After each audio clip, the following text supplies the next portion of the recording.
Assalamualaikum warahmatullahi wabarakatuh.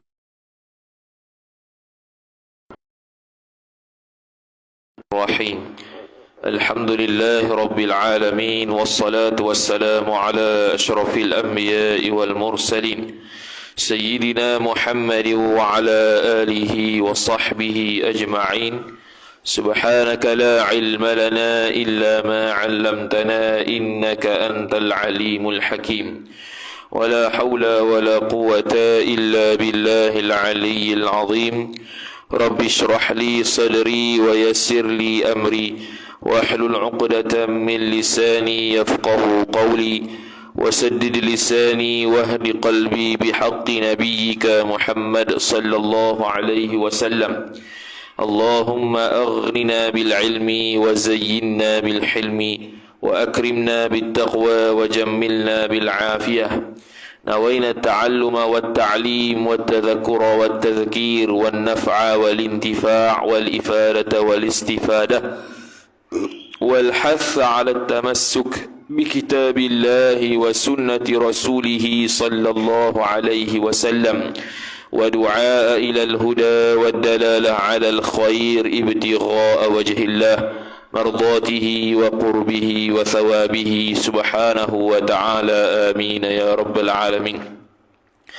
Kitab Ad-Durrus Tsamin, muka surat 67 baris 9 daripada atas. Wa qala Syekhul Musannif rahimahullahu ta'ala wa nafa'ana Allah bi'ulumihi wa bi'ulumikum wa bi'ulumi masyayikhina fid darain amin ya rabbal alamin. Kata pengarang Asy-Syaikh Daud bin Abdullah Al-Fatani rahimahullahu ta'ala,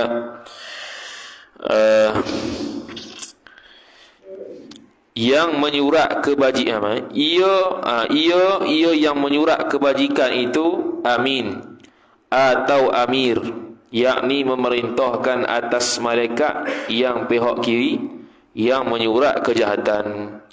Jadi sambung perbahasan berkaitan dengan malaikah. Jadi malaikat kita wajib i'tiqad dan dia itu salah satu daripada rukun iman. Siapa yang mengingkari adanya malaikat, hukum dia kafir.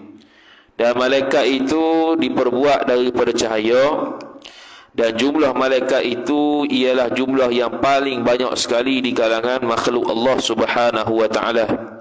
Daripada langit dunia, langit pertama sampai langit ke atas arah tu, semuanya ada malaikat belaka, langit ketujuh. Maka sekarang dia duk bahas berkaitan dengan malaikat Raqib Atid, ataupun malaikat yang berada menjaga kita siang dan malam, iaitu 20 malaikat yang disebutkan dulu. 10 malaikat belah siang, 10 malaikat belah malam. Tukar syiftnya waktu subuh dan juga asar. Maka sekarang ni dia bahas pula malaikat yang berada di sebelah kanan itu. Khilaf ulama lah sama ada dia panggil sebagai Raqib sahaja ataupun Raqib Atid. Satu malaikat Raqib Atid, satu malaikat Raqib Atid. Raqib Atid itu jadi satu nama.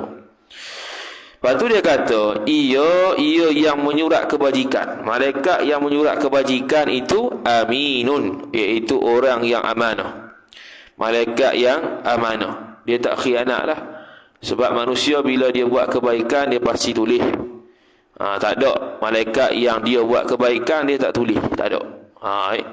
Hatta kejahatan pun ditulis. Cuma kejahatan ni kalau manusia buat, dia tangguh sikit lah tulis tu. Lepas tu dia kata sakilah. Atau amirun, dikenali sebagai amir. Apa itu amir? Yakni memerintahkan atas malaikat yang pihak kiri, yang menyurat, yang menulis kejahatan. Dia suruh apa? Dia suruh malaikat hak tulis jahat tu jangan tulis lagi. Bila seseorang buat maksiat, contohnya dia mencuri ke, tak semayang ke, melihat aurat perempuan dan sebagainya daripada perkara-perkara haram, maka dia akan nak tulis lah ni, nak tulis lah. Malaikat kiri nak tulis, malaikat kanan halang dia dulu. Dia kata jangan tulis lagi. Sebab apa jangan tulis lagi? Sebab boleh jadi dia istighfar, dia bertaubat, dia tak jadi menyesal daripada perbuatan yang telah dilaksanakan, maka tak payah tulis lagi. Tu dia panggil amir. Malaikat hak belah kanan menyuruh malaikat belah kiri supaya tidak lagi menulis kejahatan yang dia buat. Kemudian dia kata, maka apabila mengerjakan hamba Allah akan kebajikan, maka disurat baginya bagi hamba, ditulis baginya bagi hamba 10 kebajikan. Satu benda dia buat ganda 10. Tu rahmat Allah Taala. Jadi kalau contoh dia sedikit, subhanallah, contoh dapat 100 pahala, 100 pahala kali 10 jadi 1000. Alif lam mim 30. Satu alif 10, lam 10, mim 10. Siap Nabi SAW kata lagi, bukannya aku maksudkan alif lam mim tu 10 dah, tapi alif itu 10, lam itu 10, mim tu 10. Jadi tu kebaikan digandakan 10 kali ganda. 10 kali ganda. Itu kalau kita manusia buat kebaikan. Tapi kalau buat kejahatan, orang buat jahat, satu dia tak tulis 10. Dia tak tulis 10, kecuali kalau dia buat dosa tu pada waktu yang dimuliakan Allah Ta'ala. Contohnya pada bulan Ramadan, ataupun pada tempat yang dimuliakan Allah, contoh Mekah, Madinah, maka dia digandakan dosa. Tu disebut dalam Syarah Riyadhus Salihin, dia sebut begitu. Jadi gandaan dosa boleh berlaku, tapi pada tempat-tempat tertentu sahaja, bukan pada seluruh tempat secara umum. Dan apabila mengerjakan hamba akan kejahatan, maka berkata yang pihak kiri, yakni malaikat yang berada pada pihak kiri dia tu, bagi yang pihak kanan, yakni bagi malaikat yang berada di pihak kanan. Dia kata gini, aku surat, yakni aku nak tulis ni. Maka berkata ia malaikat yang belah pihak kanan, jangan, yakni jangan tulis lagi. Mudah-mudahan ia hamba tadi istighfar, minta ampun, dan taubat ia hamba tadi. Noktah. Sebab tu kalau kita buat dosa, cepat-cepat bertaubat supaya tak tertulis lagi. Cepat-cepat kita bertaubat. Ataupun lambat bertaubat. Kalau lambat bertaubat, dosa lagi. Dosa lambat bertaubat. Dosa yang kedua pula. Dah lah buat dosa satu. Kemudian lambat bertaubat, satu dosa pula. Dua dosa tu ada. Sebab bila seseorang buat dosa, wajib segera bertaubat. Bila tidak segera bertaubat, dosa yang kedua, iaitu melambatkan taubat. Maka dia kena istighfar, dia kena taubat 2 kali pula. 2 kali ganda. Kemudian kata musannif rahimahullahu ta'ala, dia kata, maka apabila tiada taubat, yani kalau tak taubat hamba tadi, kata pihak kanan tadi, bahkan surat olehmu. Surat tulis. Kalau tak bertaubat, tak tahulah jangka masa berapa lama yang malaikat tu akan tulis bila kita tak bertaubat. Wallahu a'lam. Tu kerja dia. nak tangguh sehari ke 2 hari ke, Allahu a'lam. Itu cerita benda gaib, tu malaikat yang pasal. Bukan tugas kita nak hapus dosa tu. Yang tulis tu, kita tak tulis pun, dia yang tulis. Jadi kita, hamba Allah Ta'ala, hanya berhak untuk menghapuskan dosa kita dengan kita minta ampun, minta taubat pada Allah Ta'ala. Maka surat olehmu. Lepas tu apa tu? Telah apa tu? Hak Melayu ada? Membayangkan. Itu. Telah membayangkan. Sini to ni. Telah membatangkan. Jenuh gitu. Membentangkan ia. Betul juga. Membentangkan. Sekejap. Dia kata surat olehmu. Telah membentangkan ia akan kami daripadanya. Telah membentang. Betul lah. Allah SWT membentang tu. Bukan bayang. Bentang ni makna zahir lah. Dia kalau bahasa Arab maksudnya arada. Arada maksudnya bentang lah. Ataupun ta'arrada. Bentang ni makna jelas dia buat dosa depan kami ni. Lepas tu tak bertaubat pula. Tulis gitu. Jadi membentangkan ia seorang hamba tadi akan kami malaikat daripadanya, daripada dosa tu. Tu. Sekarang ni dah lah dia tunjuk kepada kami dia tengah buat dosa. Dia tak tu apa yang dikatakan oleh malaikat yang berada di pihak belah kanan. Lepas tu pihak kanan tu, apa, malaikat yang berada di pihak kanan dia panggil amir. Malaikat yang menyuruh. Tu. Kemudian dia kata, maka sejahat-jahat taulan itu, sejahat-jahat taulan ni asal kawan. Di sininya seseorang lah. Sejahat-jahat taulan itu barang yang sedikit muraqabah bagi Allah Ta'ala. Masuk pula sila tasawuf. Sila tasawuf ada dua, muraqabah, musyahadah. Lah hadis Nabi sallallahu alaihi wasallam, an ta'budallaha ka'annaka tarah fa in lam takun tarah fa innahu yarak. Tu dalam hadis 40. Yang mereka tak setuju buat selipah hadis 40 tu. Tu lah. Hadis tu lah. Hadis 40 Imam Nawawi tu dia panggil hadis usul agama. Dia panggil tunjang agama lah. Kalau tak ada tu, untuhlah agama dia. Jadi salah satu daripada hadis tu ialah berkaitan ihsan. An ta'budallaha ka'annaka tarahu fa in lam takun tarahu fa innahu yaraka. An ta'budallaha, kamu sembah Allah. An ta'budallaha ka'annaka tarahu, seolah-olah kamu melihatnya. Itu dia panggil musyahadah. Tu dia panggil musyahadah. Saksi di mata hati, seolah-olah merasai ketika dia ibadat itu terhadap kewujudan Allah, kekuasaan Allah dan sebagainya. Itu tinggilah. Tu biasa para nabi, para rasul, para ulama yang wali Allah Ta'ala. Yang kedua, fa illam takun tarah, kalau kamu tak mampu, kamu seolah-olah melihat Tuhan, maka fa innahu yaraka. Maka sesungguhnya Allah Ta'ala itu melihat engkau. Itu muraqabah. Dia macam seolah-olah kita pergi mana-mana ada CCTV yang sedang tengok kita. Jadi kita duduk seorang-seorang ke, duduk depan orang ramai ke, kita tidak boleh, kita tak akan suka buat dosa sebab tahu Allah Ta'ala ada. Lepas tu dia kata tadi, sejahat-jahat taulan itu ialah barang yang sedikit muraqabah bagi Allah. Dia tak berasa muraqabah pada Allah Ta'ala. Sedikit atau tak ada langsung. Itu kalau nisbah kita hurai ikut tasawuf lah. Hurai ikut pekoh pula, muraqabah pada Allah tu maksudnya ialah orang yang sedikit ibadat pada Allah Ta'ala. Tu pun sejahat-jahat taulan juga.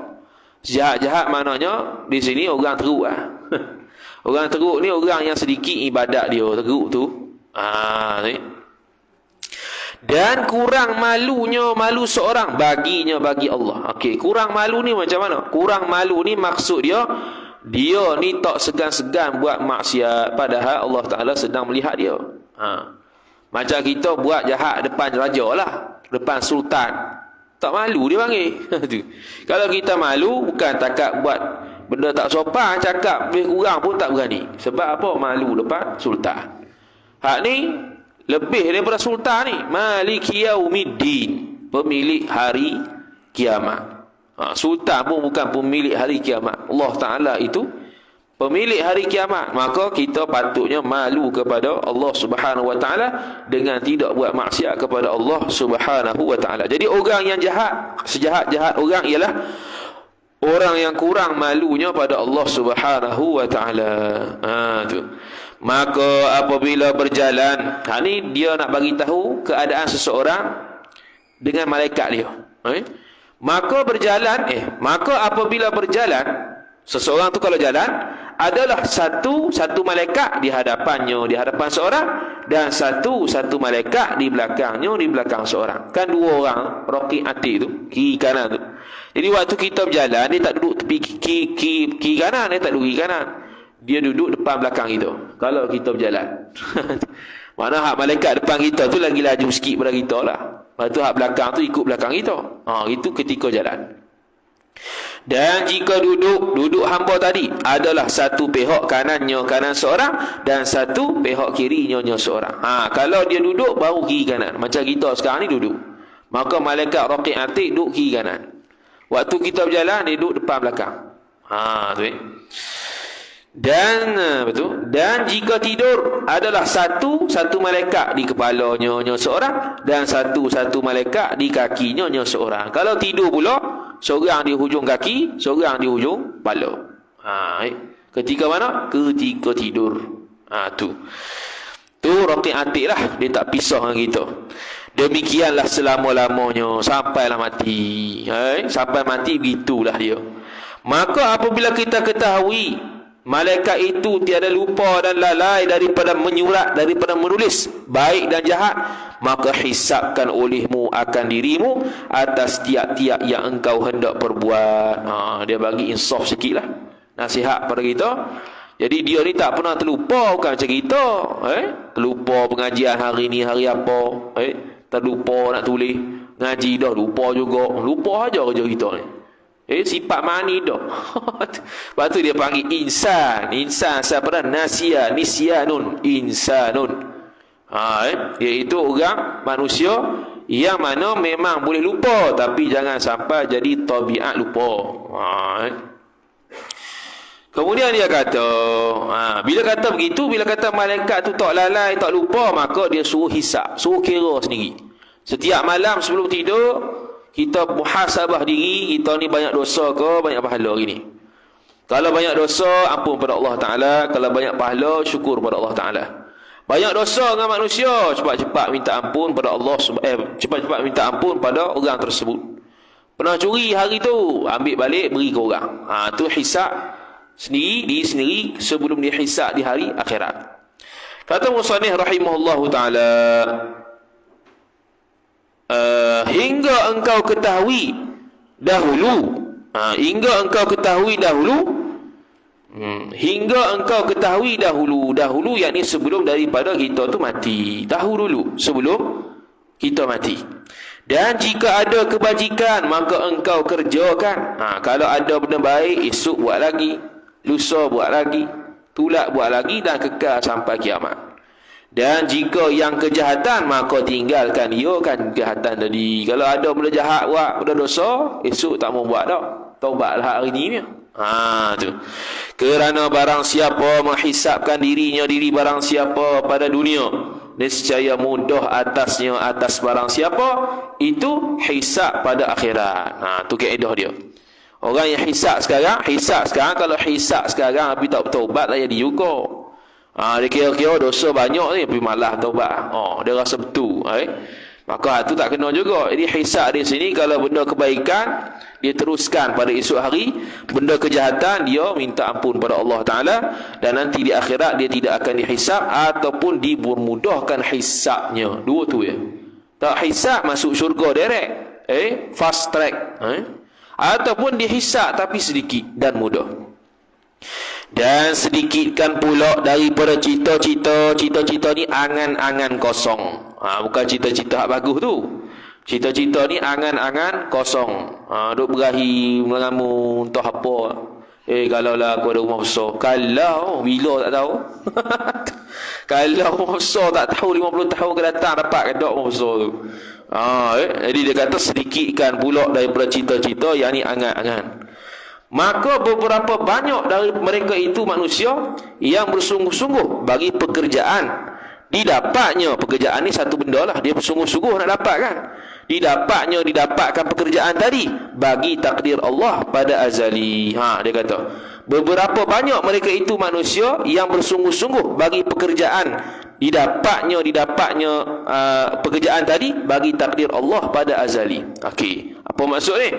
Iaitu dia sekarang nak cerita berkenaan dengan sedikit olehmu angan-angan. Lepas tu dia kata, dia boleh test sikit. Banyak orang, banyak manusia yang nak sungguh pada satu benda, tapi tak usaha, harap ke takdir Tuhan pada azali. Tak usaha langsung sikit habuk. Tu dia panggil angan-angan. Kalau tawakal kita mengaji penawar dulu apa dia? Iaitu serah diri pada Allah serta usaha. Kalau tidak usaha, hanya serah diri, itu dia panggil angan-angan. Bahasa Arab panggil tamanni. Mengangan-angankan benda yang payah nak dapat sebab dia tak usaha. Ataupun usaha benda yang mustahil nak dapat, itu pun tak kena juga. Aku usaha sungguh ni supaya aku dapat muda balik. Pas cerah tak ada. Itu pun sama juga tamanni. Benda yang usaha dah tapi mustahil pada adat nak dapat. Dan hendaklah kita ketahui pada orang yang mengerjakan dosa besar, mati ia orang yang mengerjakan dosa besar, padahal tiada taubat daripada dosanya, dosa barang siapa tadi, maka adalah pekerjaannya, urusan seorang itu kita serahkan kepada Tuhannya, Tuhan barang siapa. Ni bab dosa pula. Seseorang yang buat dosa wajib bertaubat. Tiba-tiba dia tak sempat taubat. Apakah tindakan kita? Adakah kita su'udzan dengan dia? Teruk kawan ni, tak boleh hukum dia haram. Kalau kita kenal kawan kita tu pemabuk contohnya, mati dulu tu, kita pun bukan innalillah alhamdulillah. Tak boleh itu. Jadi dosa dia itu adakah diampun Allah Ta'ala? Kalau dia tak bertaubat, boleh jadi. Dan kalau dia bertaubat pun boleh jadi Allah Ta'ala tak ampun juga. Maka sebab tu dia kata, serahkan urusan tadi kepada Allah Subhanahu Wa Ta'ala.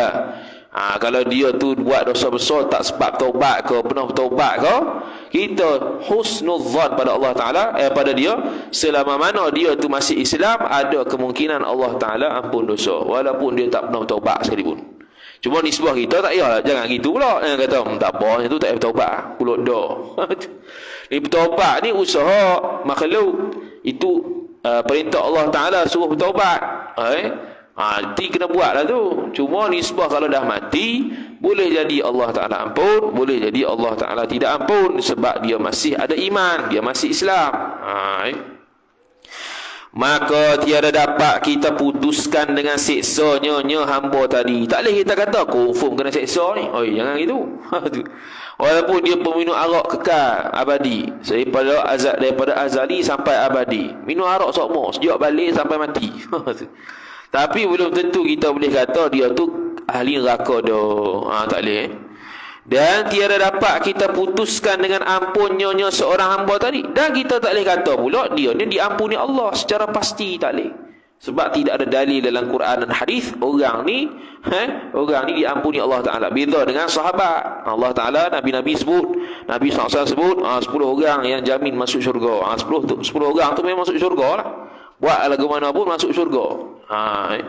Tapi kita tak ada dalam Quran, tak ada dalam hadis sebut nama kita, yang kita ni ahli syurga, tak ada. Ada yang disebut dalam Quran yang confirm dia tu ahli neraka. Contohnya Abu Lahab, Fir'aun. Tu memang dah laknat habis dah orang tu dalam Quran. Tabbat yada Abi Lahab wa tab. Abi Lahab tu dalam Quran dah. Memang cok api neraka dah. Tu tak ada khilaf dah tu. Kemudian kata musannif rahimahullahu taala, kemudian dia kata, mana tadi kita putus. Maka jika diampunnya orang yang tak bertaubat tadi dengan kurnianya Allah. Ni kalau Allah Ta'ala ampun, maka dengan kurniaan Allah Ta'ala, min fadlillah. Dan jika disiksanya barang siapa tadi, yakni dengan sebab dosa tadi, dengan adilnya Allah Ta'ala. Jadi Allah Ta'ala ada sifat rahmah, ada sifat adil. Kalau adil memang kira sungguh mu buat dosa, mu masuk neraka. Tapi kalau Allah Ta'ala ada rahmat ketika itu kepada kita, ada kurniaan Allah Ta'ala ketika itu pada kita, buat dosa macam mana pun, kita tetap diampuni Allah Subhanahu Wa Ta'ala. Itu yang kita selalu minta, rahmat Allah, bukannya keadilan Allah. Kalau keadilan Allah, habis itu. Maka tiada dikekalkan di dalam neraka. Orang buat dosa asalkan dia mukmin, belum kafir, dia tak kekal selama-lamanya dalam neraka. Neraka yang dia akan masuk ialah neraka Jahannam, neraka yang paling sejuk sekali dibanding dengan neraka lain, sebab dia berada di peringkat atas sekali. Bawah lagi panas.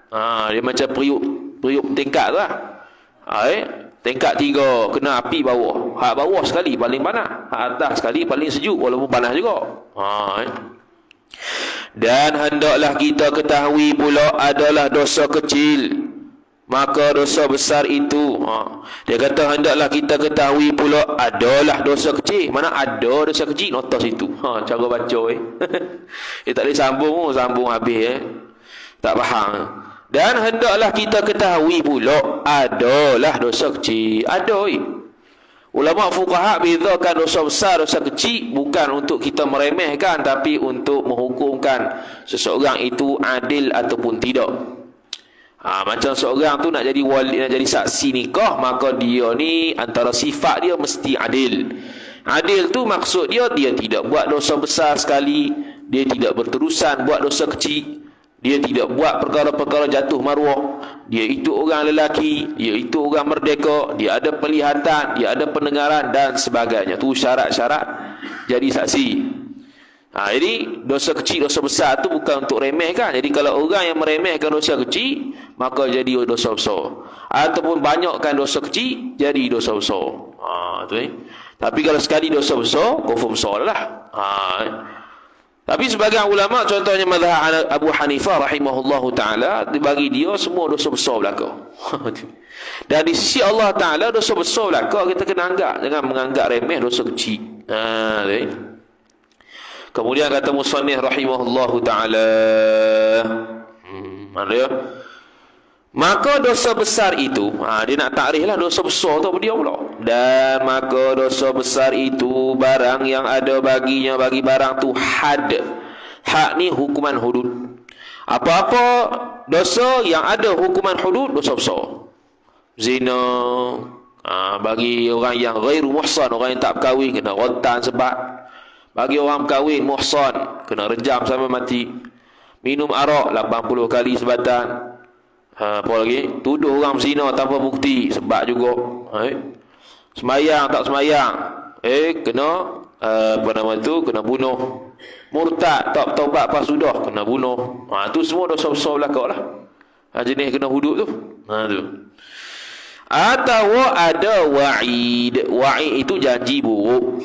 Dalam Quran kalau sebut mereka ini masuk dalam neraka, mereka ni akan dikenakan siksa yang pedih. Tu semua dosa besar belaka. Kalau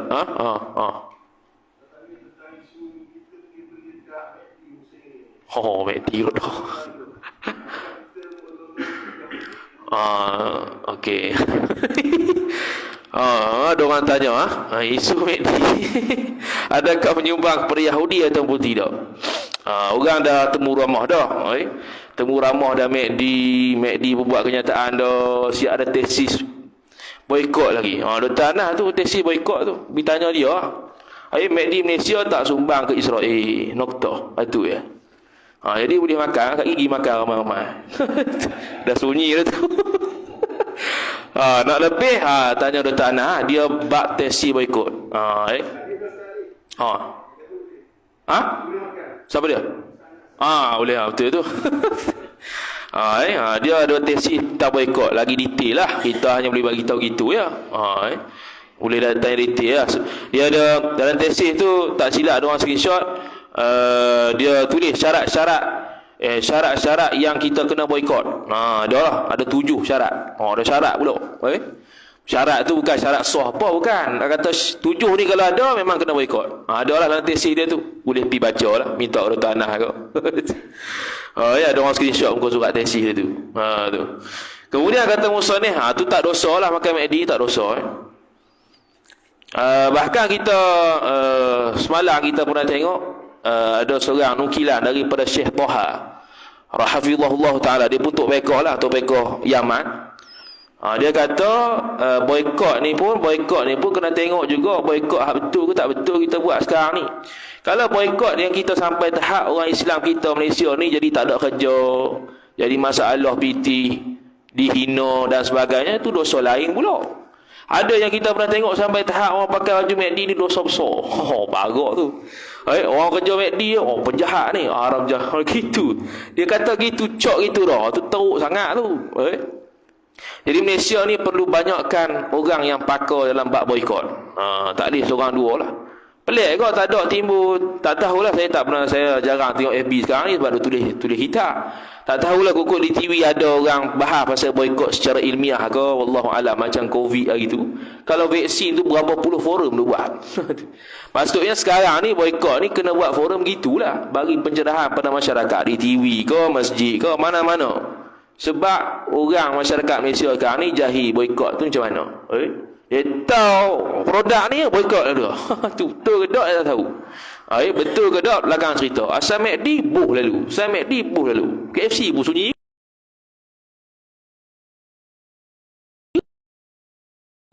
Kemudian kata musannif rahimahullahu ta'ala, apa dia mengerjakan dosa. Baik, betul.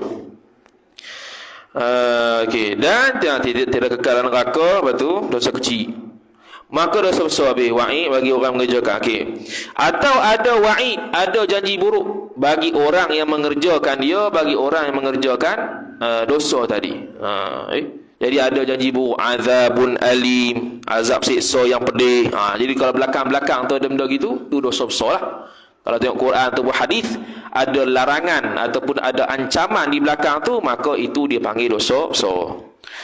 Pada Quran ataupun hadis. Ancaman tu ada dalam Quran ataupun hadis. Seperti syirik.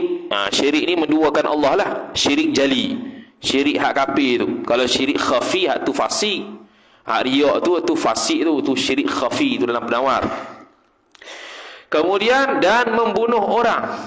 Bunuh orang ni pula, bunuh orang dengan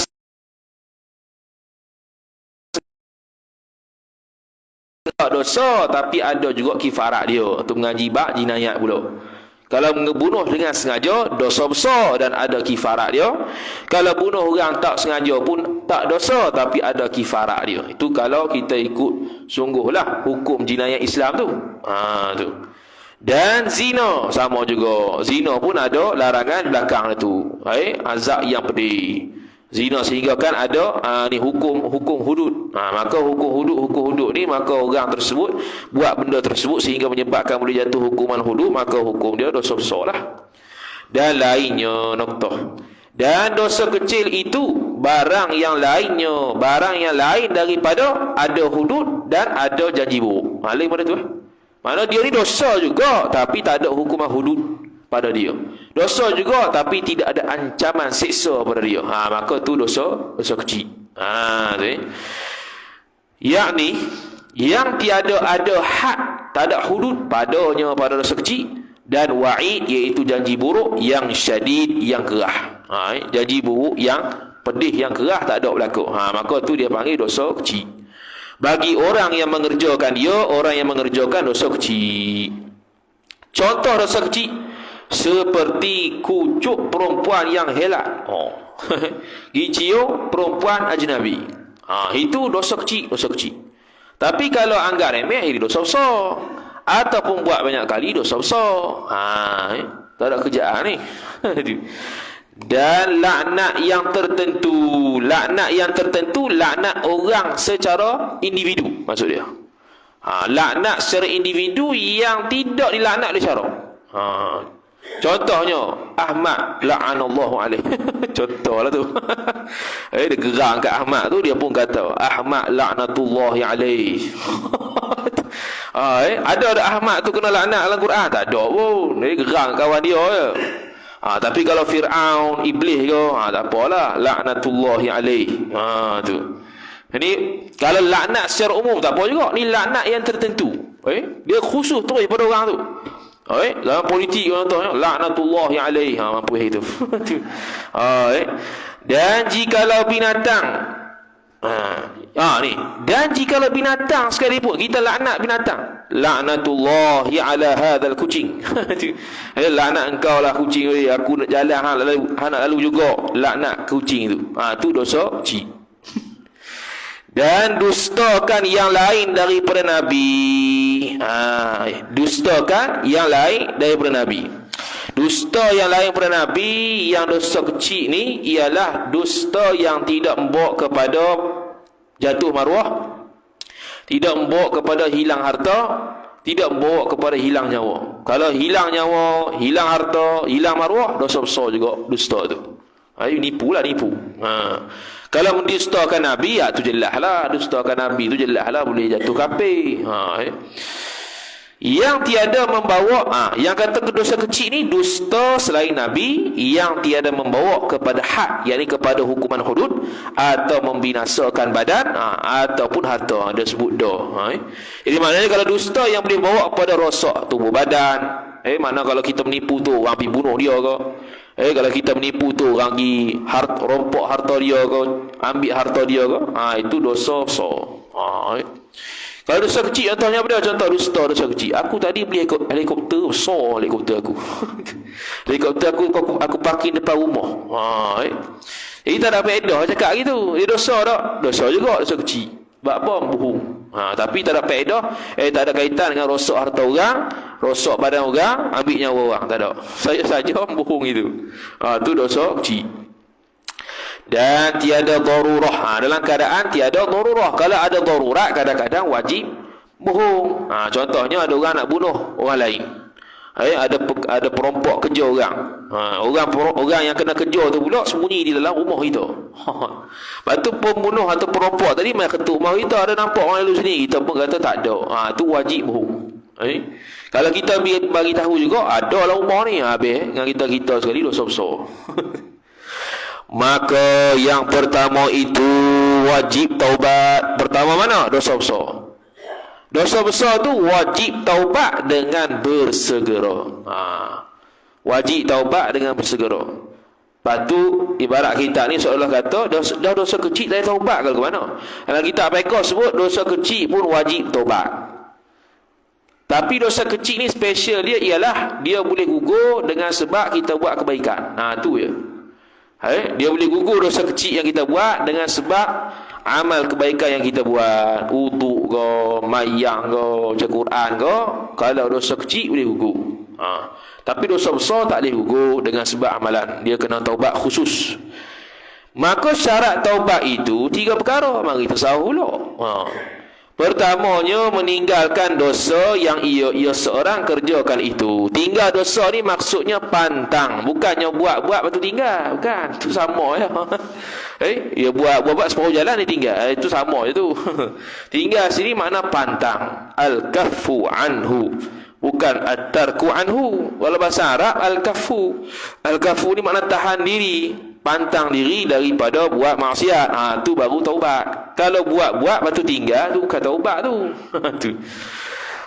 Dan keduanya nadmun, bahasa Arab pula, yakni menyesal atas perbuatan dia. Menyesal, tak mau buat dah lain kali. Tak mau buat juga esok. Taubat lagi. Dan ketiga jazam. Jazam ni yakin, memang pegang putus. Peganglah, jazam ni pegang yang putus. Pegang yang putus, yakin sungguh tiada ia seorang kembali kepadanya kepada dosa sekali-kali. Lepas pada ni aku tak mau buat sungguh dah. Tapi kalau ada lagi cita-cita, esok boleh buat lagi, taubat lagi, esok boleh buat lagi, taubat lagi, maka taubat tadi tidak sah. Taubat tadi tidak sah. Sebab ni adalah rukun taubat. Bila kata rukun taubat ataupun syarat taubat, tak ada 3 ni, tak sah lah taubat. Jika ada dosanya itu dosa seorang, antara Allah dan antaranya seorang jua. Ni hak kata tak mau kembali buat dosa ni kalau dia dosa dengan Allah. Contoh tinggal mayang, tinggal puasa. Tapi dari sudut nisbah taubat orang tinggal semayang, kena qadha lah. Taubat nisbah orang puasa, kena qadha lah. Taubat nisbah orang tak bayar hutang, menangguh-nangguhkan hutang, bayar hutang. Orang tak bayar zakat, bayar zakat. Bukannya, aku lama tak bayar zakat 50 tahun, aku taubat lah, astagfirullah, selesai. Senang gitu. Ikut kepala otak dia senang gitu. Habis tak bayar jadi hamba Tuhan. Habis. Dan jika ada ia seorang itu, ia dosa tu, antara seorang jua dan antara makhluk. Kalau ni bukanlah buat sama makhluk, buat dosa sama makhluk. Ngumpat dia ke, curi harta dia ke, menjatuhkan maruah dia ke, fitnah dia dan sebagainya, maka ditambahi pula. Yang ini ditambahi pula satu syarat lagi. Apa dia? Dikembalikan mazlumnya. Bahasa Arab tu, mazlum ni benda yang dizalimi. Apa yang dizalimi? Harta. Bagi balik harta. Kira kalau tak ada harta ni, kata Imam Al-Ghazali rahimahullah ta'ala, bagi nilai. Berapa ringgit nilai yang dicuri tu? Kalau 1,000 lah beri. Kalau 2,000 lah dia beri. Tu kata Imam Al-Ghazali rahimahullah. Kemudian kita nak beri dah, tak tahu pula siapa yang kita curi tu, duk mana tak tahulah. Maka niat sedekah, niat pahala ke dia. Tu cara taubat orang curi. Tu atau minta halal, atau diminta halalkan daripada seorang. Kalau dia telah mati, minta halal pada warisnya. Begitu lah. Kalau tak jumpa pas sudah, minta ampun pada Allah Ta'ala, sedekah, niat pahala ke dia. Selesai. Atau ia seorang menuntut kelepasan daripada orang yang dia zalim tadi. Samalah minta kelepasan dengan halal, samalah. Kalau mengumpat nisbah halal benda yang diumpat. Kalau dia itu ambil harta, nisbah dia ambil harta tu jadi kita halalkan, kita minta halal ataupun beri semula. Dua tu lah. So, kalau dia kata kena beri semula, kena bagi semula, ataupun dia kata tak apa halal. Dan kita ketahui pula orang yang taubat itu jikalau kembali kepada dosa pula tiada membinasakan taubat yang dahulu itu, jikalau dengan ketika itu sekalipun. Ni dua taubat. Jadi sekarang ni dia dah taubat dah. Dia dah mencuri, dia taubat. Baru taubat pukul 8 1 minit pergi curi lagi. Padahal tadi dia tu dah taubat sungguh, dah menyesal dah, tak mau buat. Tapi duk tengok orang tu, dia tengah sunyi, orang tu tengah lalu depan dia, sunyi pula tengah malam. Oh sedap, tak curi rugi pula 1 juta lambak dia. Curi pula 8 1 minit. Adakah dia membatalkan taubat tadi? Tak batal. Walaupun ketika itu dia buat dosa baru pula. Jadi kena taubat kali kedua lah pula. Yang tak sahnya begini, dia taubat tapi dalam hati duk kata tak apa, tak pergi buat balik. Tu tak boleh lah. Tu tak boleh tu. والله تعالى أعلم. أعوذ بالله من الشيطان الرجيم. بسم الله الرحمن الرحيم. الحمد لله رب العالمين، والصلاة والسلام على أشرف الأنبياء والمرسلين سيدنا محمد وعلى آله وصحبه أجمعين. اللهم زدنا علما وارزقنا فهما، اللهم زدنا علما وارزقنا فهما، اللهم زدنا علما وارزقنا فهما. وصلى الله على سيدنا محمد وعلى آله وصحبه وبارك وسلم، والحمد لله رب العالمين. والسلام عليكم ورحمة الله وبركاته.